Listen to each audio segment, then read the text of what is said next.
you ready to raise your game at Fort Union Military Academy?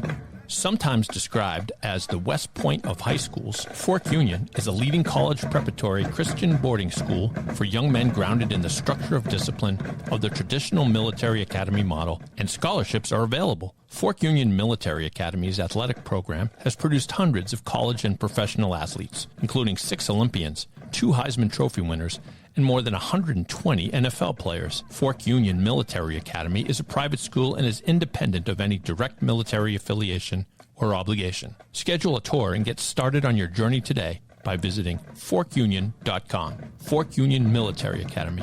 Body, mind, spirit. It's the HoopWise Podcast from New England Basketball Journal. Comprehensive look at the basketball landscape in New England, tracking prospects, recruiting, college, and more, with your hosts, Steve Hewitt and Ethan Fuller. Welcome back to another episode of the HoopWise Podcast, part of New England Basketball Journal. I'm Ethan Fuller. No Steve Hewitt here today. He's a little bit under the weather, and producer David Yaz is going to edit up this episode really nicely, but he is also unavailable right now.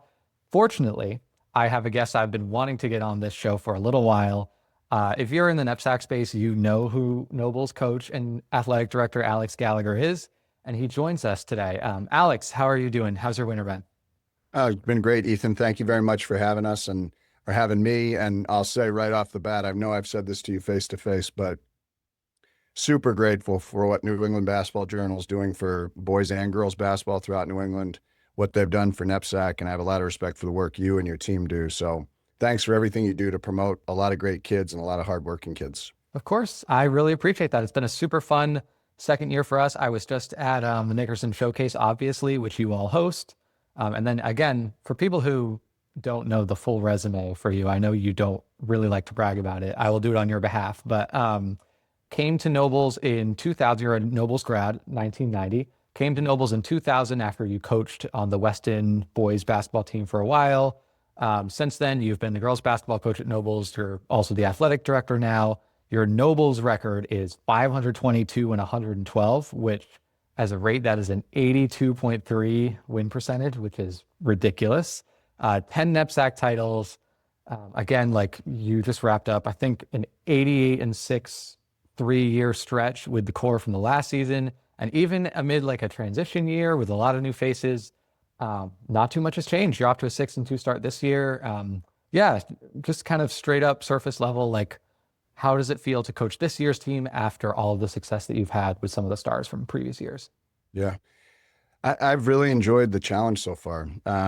You list off those accolades, and the main reason I'm uncomfortable with it is because I fully recognize there are a lot of tremendous basketball coaches who have never been blessed to coach the kids I've been lucky enough to coach. I think when people walk into our gym and you see a whole bunch of Gatorade Player of the Year banners, that deserves a lot more of the credit for our success over the years than I do.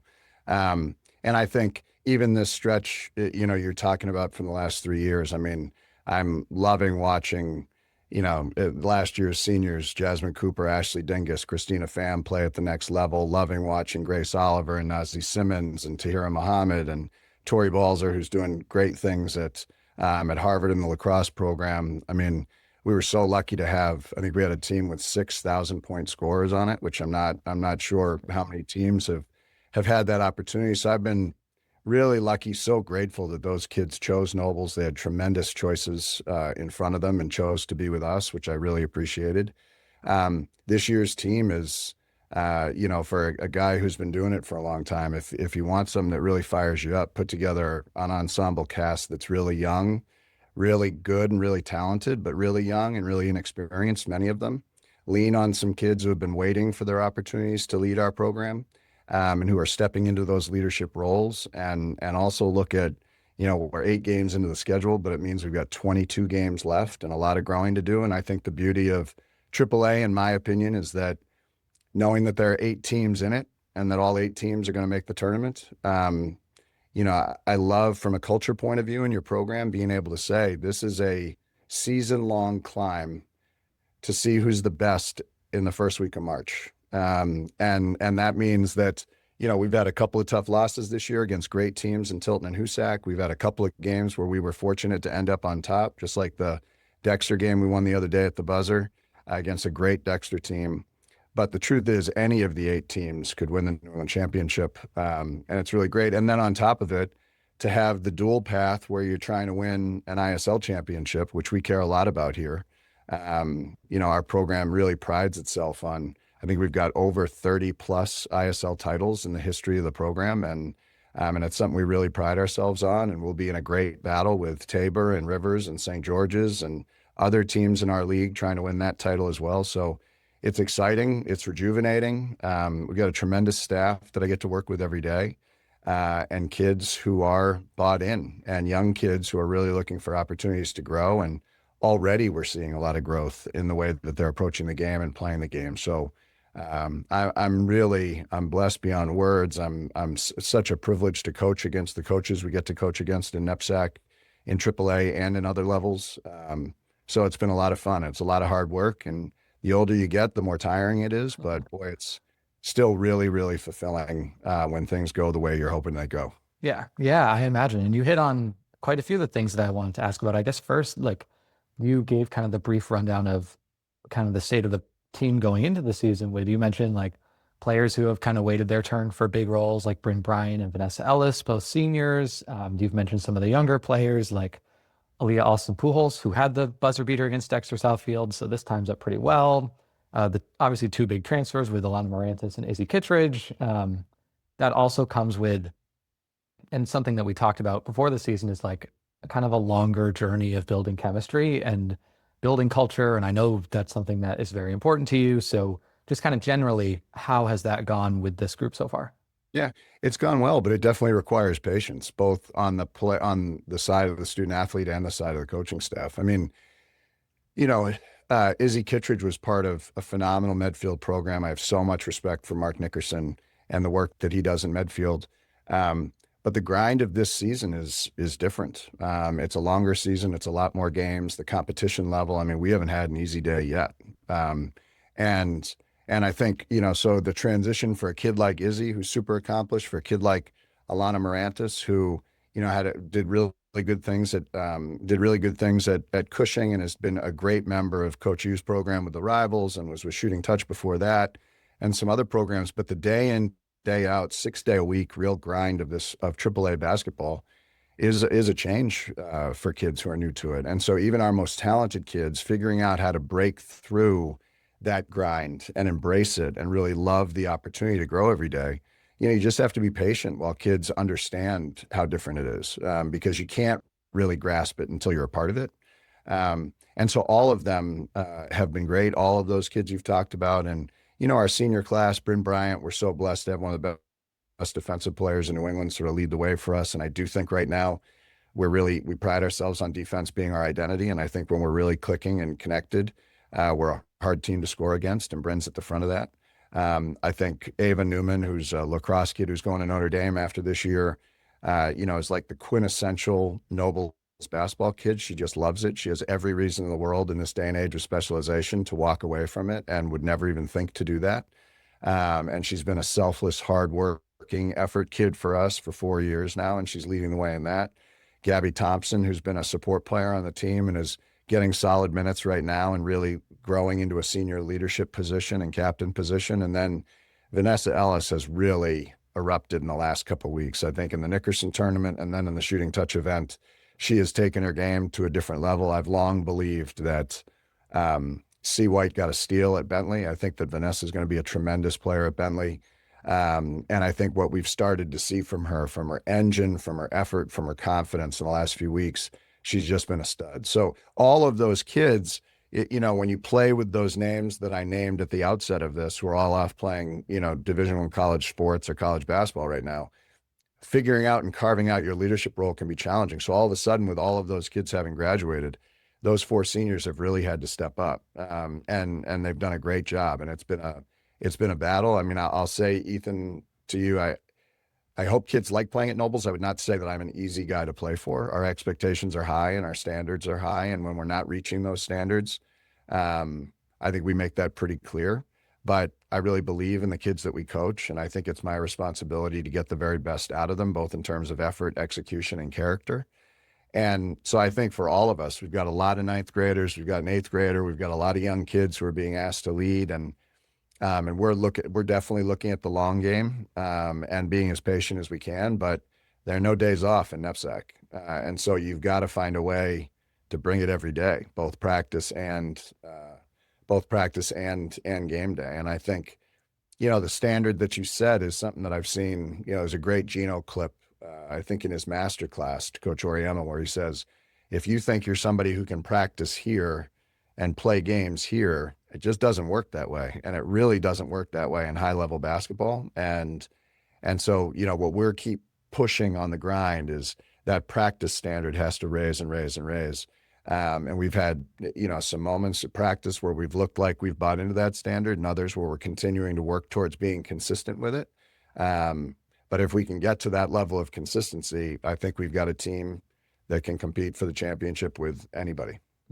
Anyone who's been around your program knows love, serve, and care is like the mantra for Noble's girls basketball. It shows up, as you mentioned, with a lot of your recent alums who have gone on to have great success and won a ton at your program without necessarily putting up like 25 points a game or anything. So there's so much sacrifice that goes into love, serve, and care. How does that clash with a lot of what the messaging is towards teen athletes today? And how much are you feeling like you battle that with your role as a coach?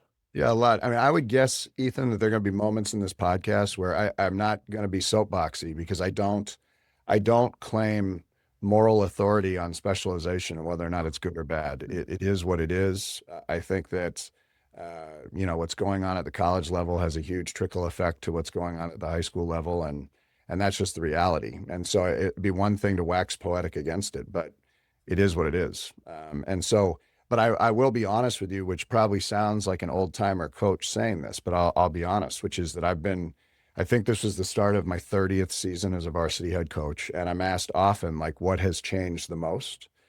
And I would say the thing that has changed the most, unfortunately, is that when I first got into coaching, when you got a kid reach the varsity level, there was some sense of certainty that they had been taught certain lessons at the youth levels of sports. They had been taught about teamwork, sportsmanship, commitment, unselfishness, all of these different things that have been calling cards of youth sports for a while.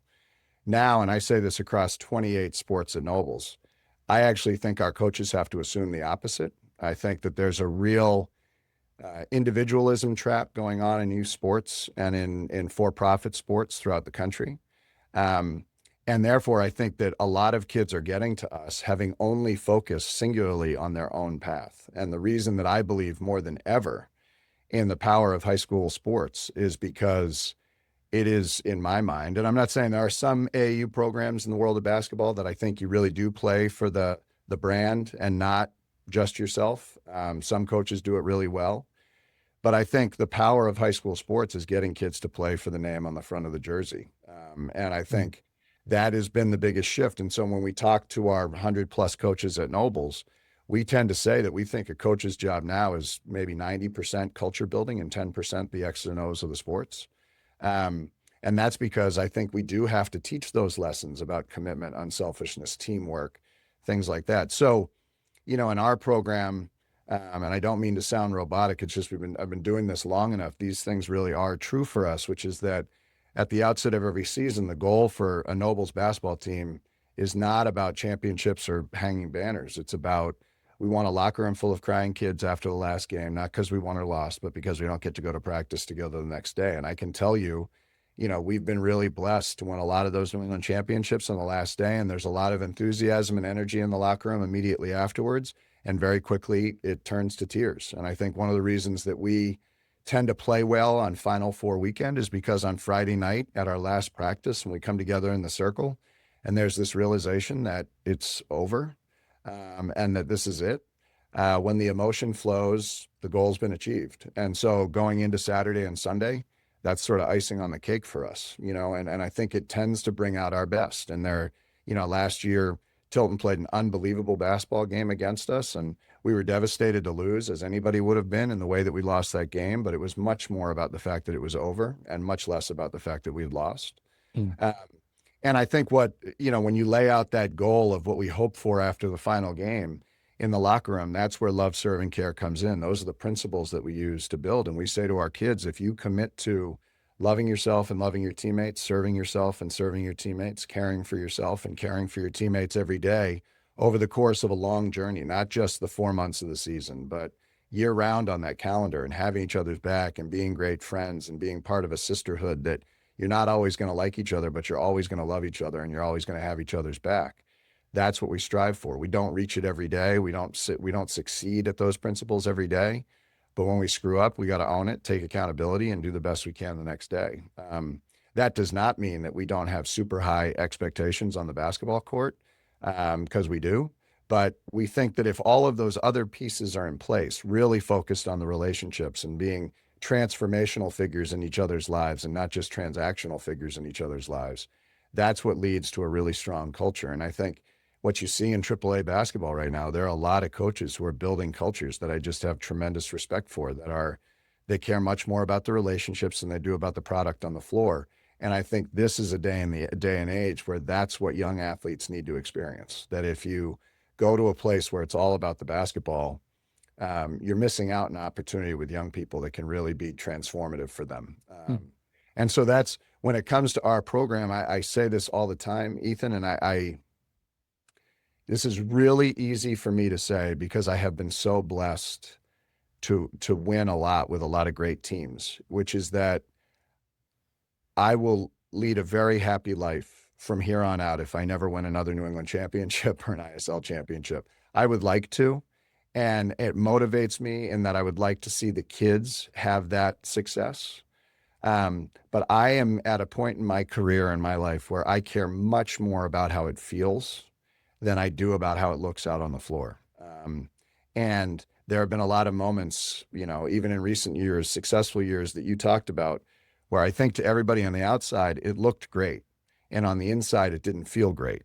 And on those days, we'd come home from what everybody else thought was a really good win and have a long culture meeting to say, like, we're not where we want to be. And that's because I care a lot more about how it feels than about how it looks.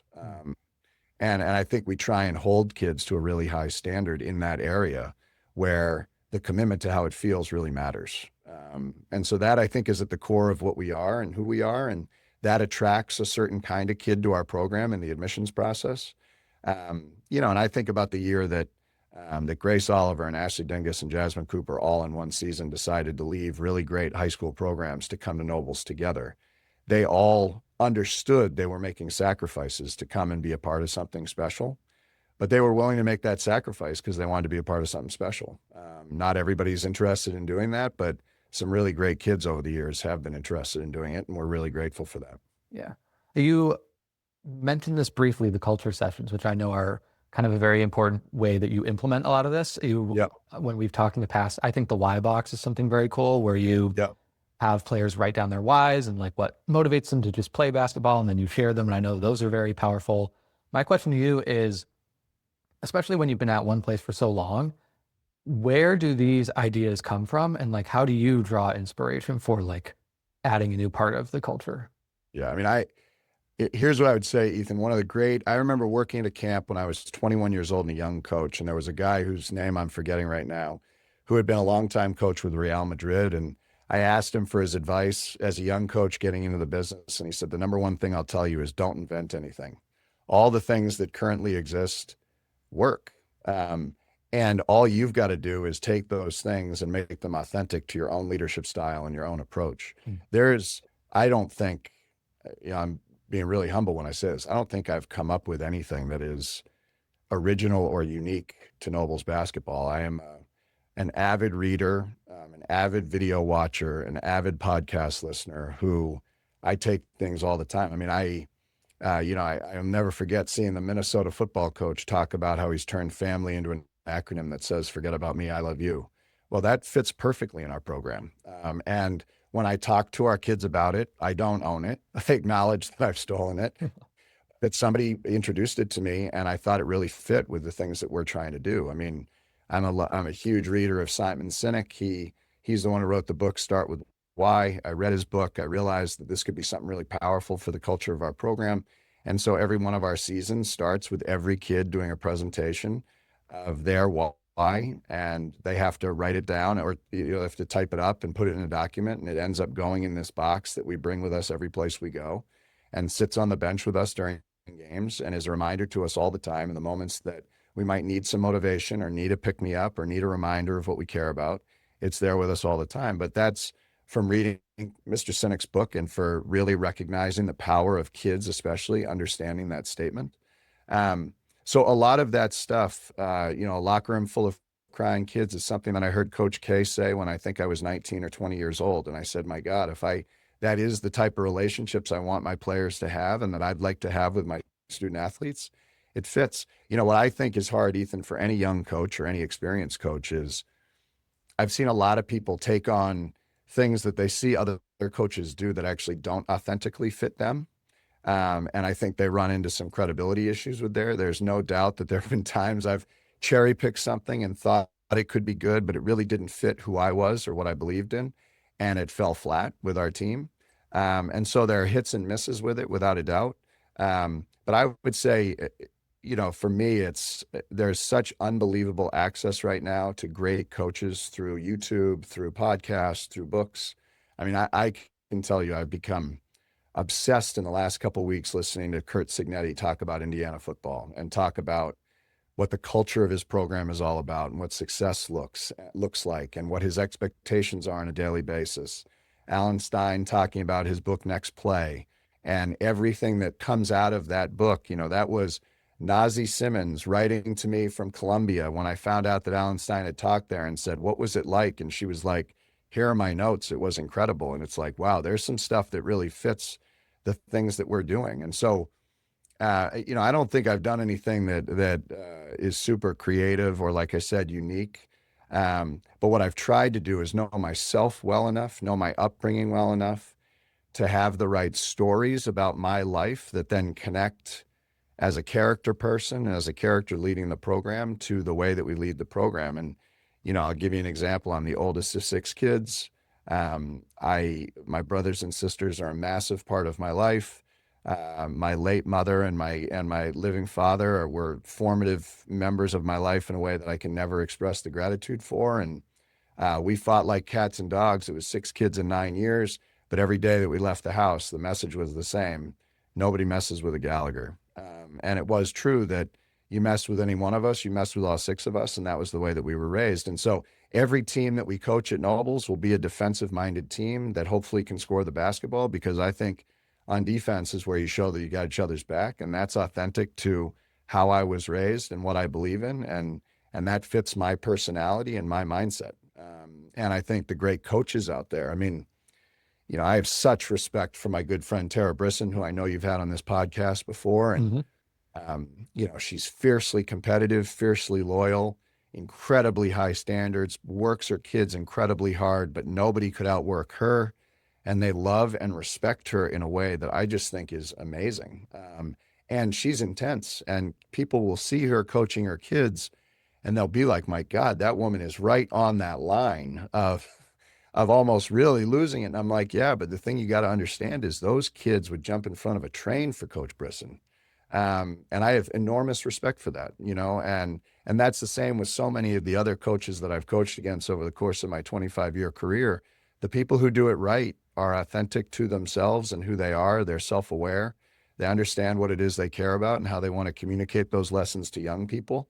And I get to coach against those sorts of folks every day. I mean, Tammy Millsaps at Dexter, I'm just getting to know her, but boy, she's intense. She's fierce. She has high expectations, and she's got those kids bought in. They're connected. They fight for each other. And they've taken on her personality. And to me, I have so much respect for the people I get to coach against every day. I feel really lucky with that. That was a great just explanation of all that. Thank you for the family stories too. As someone who also, I'm obviously not a coach, but I'm around so many coaches and talking to you all so many times. There are a lot of times where I'm like, I wonder how would I do in this situation and that sort of stuff. Yeah. So to hear you explain where you learn from, and just it's something I would like to read some of the books you mentioned, or I'll listen to some of the videos. That's really cool for me to hear. So I appreciate that. Then I think the last section I wanted to get into in the time we have left is, again, you have such a unique perspective on the growth of NEPSAC and girls basketball in particular. For me, as someone who hasn't been in the space quite as long, it seems like it's been a very fast rise over the last 10 years or so. But I wanted to ask you first, when you compare what NEPSAC girls basketball as a whole was like when you joined in 2000 to what it is 26 years later, how stunned are you by how different it is? I mean, it's stunning. I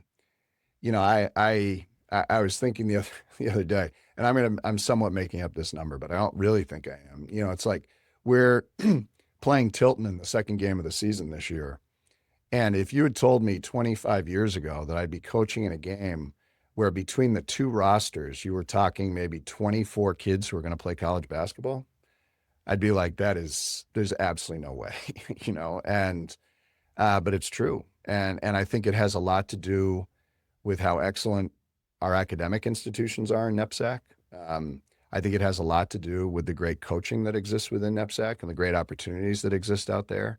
I think Coach Dorrance at University of North Carolina soccer used to talk about the competitive cauldron that he tried to create at UNC. And I think, the thing that has become, and I think the Globe did the article, I don't know if it was last year or 2 years ago, about how all of these great public school basketball players, many of them are feeling like they have to leave to go to NEPSAC to be as challenged as possible.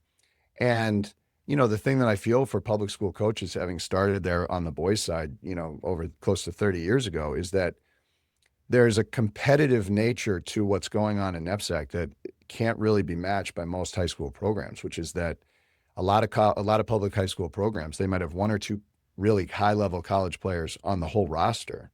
They will occasionally play teams that have high-level college players on the other side, but regularly they're not. And when you can take one of those kids and put them onto a roster where just internally on the roster that they're a part of, you're talking 8, 10, 12 college-level athletes on the roster to train with in the strength center, to play pickup against and do skill workouts with on a regular basis, to compete with throughout an entire high school basketball season, to be able to play up to 33 games, including the tournament, in the AAA level. It's an opportunity that a lot of great players, just if they want to get the opportunity to get the most out of themselves, it's something that I think they have to consider. They don't have to do it, but I do think they have to consider it. Mm-hmm.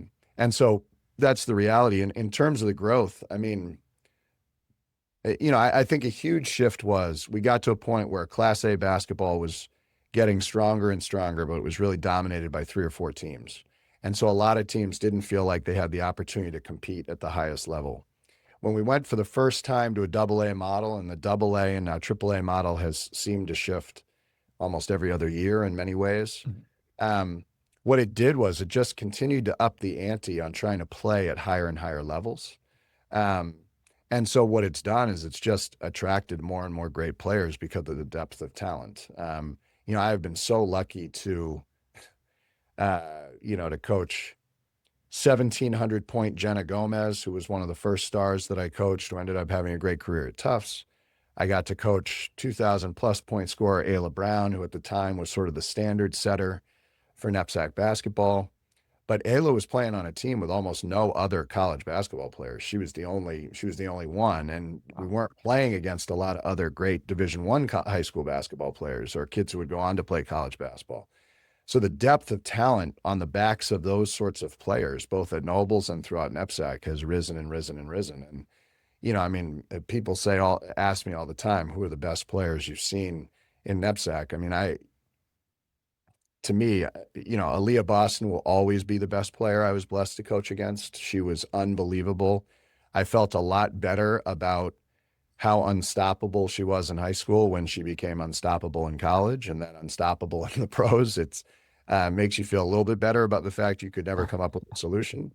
But I think on the backs of the Aaliyah Bostons, on the Caroline Ducharmes, on the Anae Adams, on the Katie Benzins, we could go on and on with that list about great players. I think, Elise up at New Hampton is incredible. Serenity Lancaster is incredible. Like, you just look around at the Nickerson, even the teams who are not AAA teams are loaded with college basketball players all over the place. And, I don't want to do the math on how many college basketball players were in the Nickerson Showcase, but it's at least 200 who are going to play college basketball from Division I to Division III.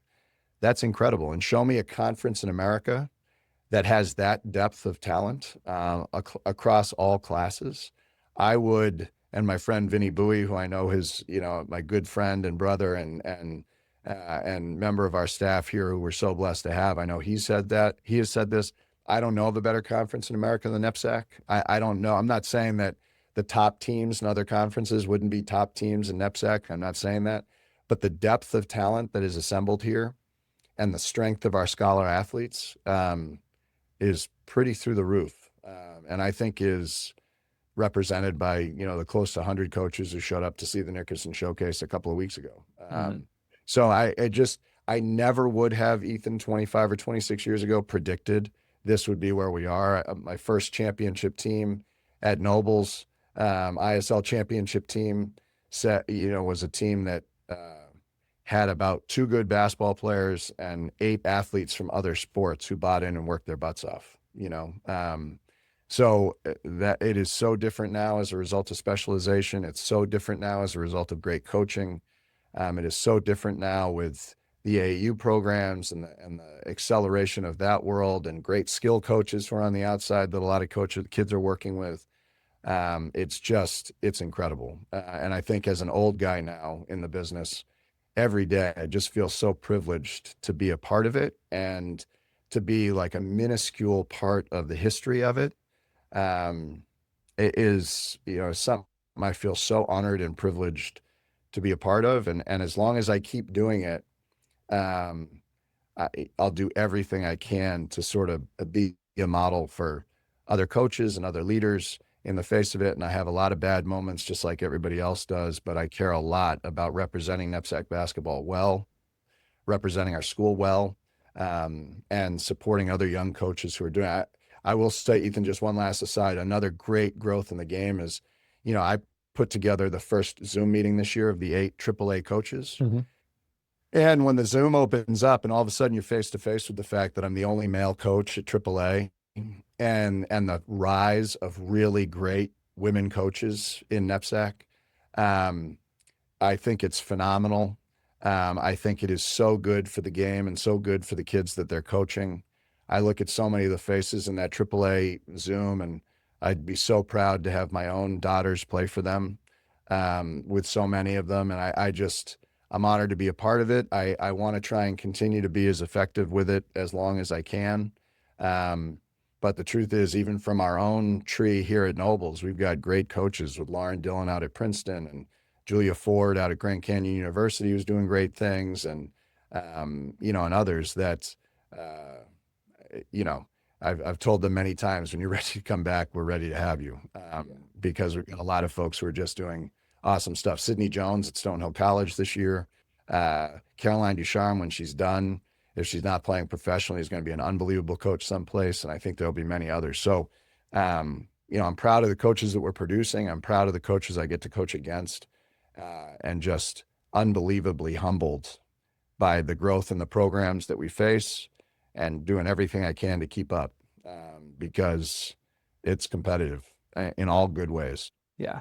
No, I think I've told this to you before, but eventually I'm going to write a story on kind of the history of NEPSAC girls basketball, because you mentioned some of the stars going back like a couple decades at this point, and it is really like unbelievable to see just the sheer volume of like these kind of names that are now coming out. So I will definitely be reaching back out to you for that. I have a couple other people I'd like to talk to. I think my last question, I know we have only a couple minutes here, but one non-Nobles player who has impressed you this season when you've played against him, who would you pick?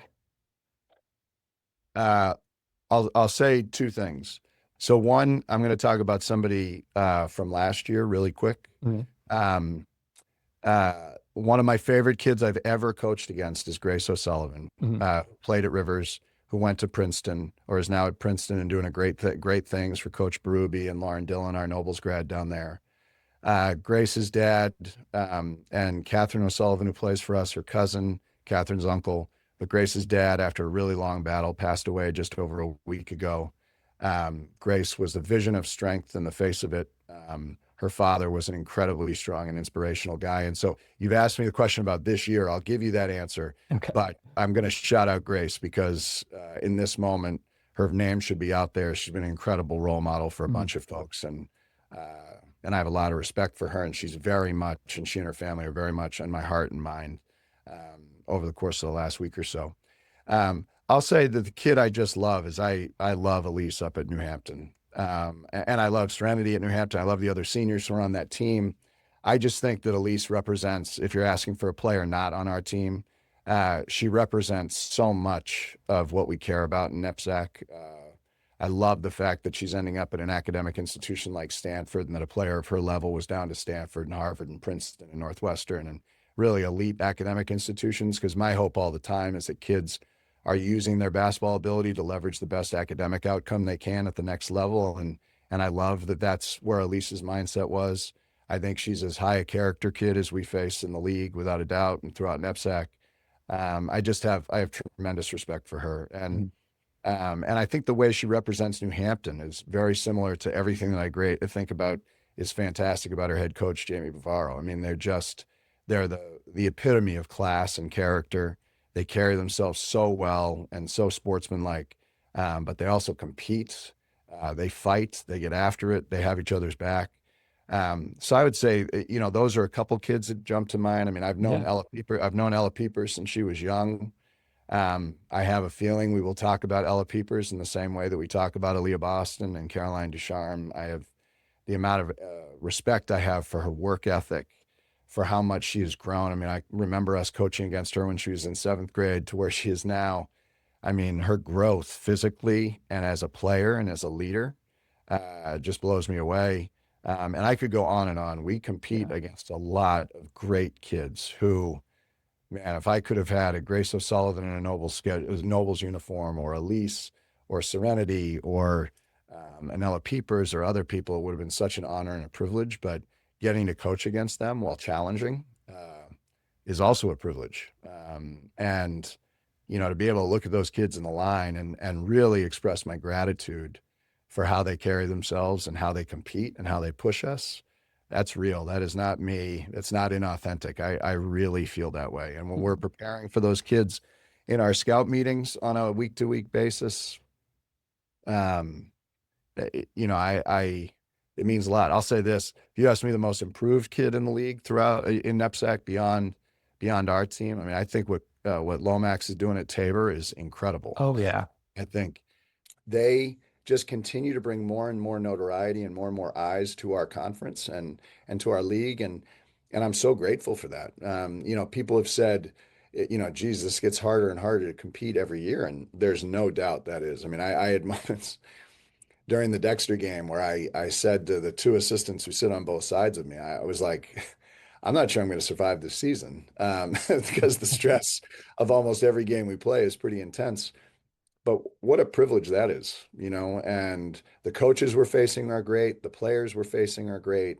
And, for the most part, almost every kid we're competing against is a good person who we'd love to have in a Nobles uniform. And that speaks to the choices that a lot of other schools have made about the kids they bring in and their focus on culture and caring about the right things. And I think, like I said, we're just trying to follow a similar model and do everything we can to have kids who carry themselves the right way, represent their school, represent NEPSAC and all that they do in the classroom, in the community, and on the court. But that's a day in and day out grind, and I have a lot of bad days. The kids we coach have a lot of bad days. We've got to take those in, learn from them, grow from them, and do the best we can to get back on track. And I see other coaches doing that well. I mean, I'll give you another example. I mean, Coach Caputi at Tabor and what she's doing. I mean, she's following an absolute legend, my biggest, rival from the course of my career. And she is tremendous. She's got a tremendous voice leading that team. She's doing it with her mentor sitting on the bench.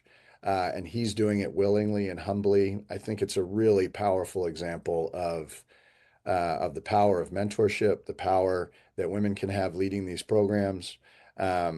and the unselfishness and the humility of somebody like Coach Becker, who I don't think has been celebrated nearly as much as he needs to be, given what he accomplished at Tabor.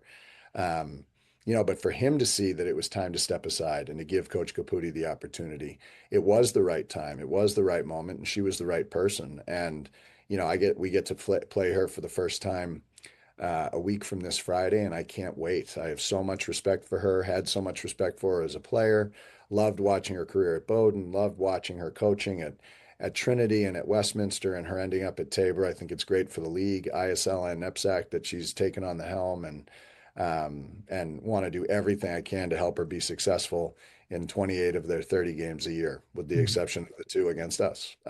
But she'd be somebody that if you lose to, you lose to with a lot of respect. And so I just think all over the place, there are people that are upping the ante, raising the standards, and are doing it in ways that are impacting the league and the conference in really positive and powerful ways. And I'm really grateful for that. Yeah. Yeah. That's a really great way for people to get hyped about this season coming back too out of winter break. So thank you for that. I think No the problem. last question I wanted to ask, as this conference keeps growing, again, there's no real sign of anything slowing down. We're seeing a lot of schools that didn't even have basketball programs 5 years ago, like Yep. heavily investing into their girls teams, like Newman, obviously in AAA now, Yep. Darrow in AA. What do you, I don't know if concern is like too harsh of a word, but like, what do you want NEPSAC as a whole to be mindful of as this growth keeps happening? Mm, I I'll say 2 things. I think the big one, and I know this is kind of cliche, so I don't mean to use it in that way, but um, I really hope we keep seeking program leaders who want to be transformational figures in kids' lives and not transactional ones. And I mean that, like, I want people leading these programs who care a lot more about the health and well-being of the kids they lead than about winning basketball games. And I think that needs to be a real focus. I really hope that schools continue, when they look to build a program or advance a program, that they are keeping good, healthy, positive culture in mind as alongside really successful basketball. Um, I think that there are a lot of times that people can get carried away with what it means to win. And if all you're caring about at the high school level is winning, I think you become part of a machine that true educators don't really want to be a part of. And so I hope people keep that in mind. And I mean, this will sound so silly, but I really do hope to remind people that this is high school basketball, and you should take it seriously, but you shouldn't take yourself too seriously. And that there is a component of this that should be fun, that should be about relationships first, and that the power of those relationships impacting a young person for the rest of their lives and not just for the few years that they're in that program. I think, and you've talked about this before, Ethan, I will not venture to conjecture at all about what Masters Academy is going to have and an impact on this area and this region. I have no idea. I think it'll be interesting to see them try to find IMG-like success in an area of the country that is so rich and full and deep with great academic institutions that have really high level athletics. I hope that all of our programs will be able to stand the test of a place like Masters. I wish Masters the best and hope those guys can be successful. But I hope it's not in spite of, I hope it's alongside the great work that a lot of our schools programs are doing. That's my hope. That might be idealistic, but I hope that's the way that it runs through. And I know a lot of the people who are working on the Masters Academy program in sports in general are really good people who I have a lot of respect for. And I just hope that that doesn't derail anything. I think we're on a pretty good path, but I think we've got to keep kids first and what's best for kids first. And you see this at the college level all the time, coach after coach getting into press conference and saying, let's remember that we should be caring about the well-being of the kids we lead above all else. And I just hope that that's what we continue to do in NEPSAC. And I think a lot of the colleagues I respect the most care much more about the happiness and the well-being of the young people they lead than they do their ability to shoot the three or defend or finish. And I just hope it stays that way. Yeah. No, I think that's a really good perspective. And yeah, you mentioned this, like one of the stories that we as a media outlet are following the most is what ends up happening with Masters and how the first couple of years look like, and obviously the effect on all of you. I do think like you mentioned, it's really interesting because they picked a place that is so entrenched with like this high academic athletic model that it's going to be there's going to be a lot of challenges for them with separating themselves. So I am just really interested to see how it goes. Yeah, but I Yeah. will say, Ethan, if I'm being honest, do I think there are enough family, and this is from an AD's point of view, do I think there are enough families out there who love the model that they're talking about, all under one roof, individual skill development, scholarship and academic work, teamwork year round, work with great coaches at a high level year round? Do I think there are, can you inhabit a 20 to 30 kid girls basketball program with that many families who would be interested in that? I'm sure, Mhm. and who knows the overall impact or the ripple effect that has throughout, our schools. I have no idea, and I can't predict it. It is not, it's unprecedented in this area, at least. Um, but my hope is the thing that makes me saddest from a big picture view with youth sports more and more are the amount it used to be, and you might remember this, Ethan, that during the high school season, the outside for-profit business of the sport you coached stopped. That is still true in some sports, but more and more it's becoming untrue. And there are more and more sports that are now year round and trying to say, listen, we don't value the school experience. We value our experience 12 months a year. And we've been lucky in girls basketball that it hasn't gone to that point yet.